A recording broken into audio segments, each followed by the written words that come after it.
Ayan guys, ito yung lagay namin ng bigas. Ayan. Yung ganitong plastic. Pero may mga kuto pa rin.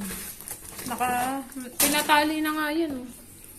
Hindi, saan kaya galing yan? Saan kaya galing yan? Wala namang ganyan yung bigas eh. Wala naman yung ganyan dati. Pero, habang tumatagal yung bigas, ayan, nagkakaroon siya ng ganyan, oh. Ang dami. Nakakuto. Ayan, oh, sadya ba yan? Yung ganyan. Ang dami, oh. Ang dami nila.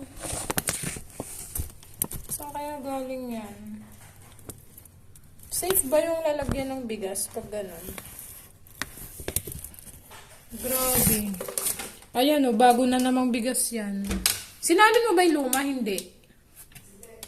Ayan, yan yung bago namin. Wala yung kuto, yung bago. Pero habang tumatagal siya dyan, nagkakaroon na siya. No, nagkakaroon siya, no?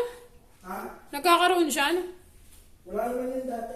Kaya nga, kahit nakatali pa siyang ganyan, no? Nakatali siyang ganyan. Nagkakameron. Nakakapasok pa sila. Oo. Paano kaya sila nakakapasok dyan Hindi, samantalang... nakapasok sila gawa nung tinanggal ko yung tali. Eh, Oo. Hindi ba, ang galing sa labas yan eh. Yung mga ganyan. parang ano ba yan? Safe ba yung kainin or ano? Safe ba yung kainin pag ganyan? Makakain pa naman din siguro yan, no? Hindi naman siguro makakamatay yan. Ayun, no? Napakadami ang kapal. Grabe. So, paki-comment nyo na lang po kung safe pa bang kainin pag ganyan kadami yung kuto ng bigas. Wala po ba yung ano? Ayan. Akala ko aso lang nagkakakuto, pati tao, pati pala bigas.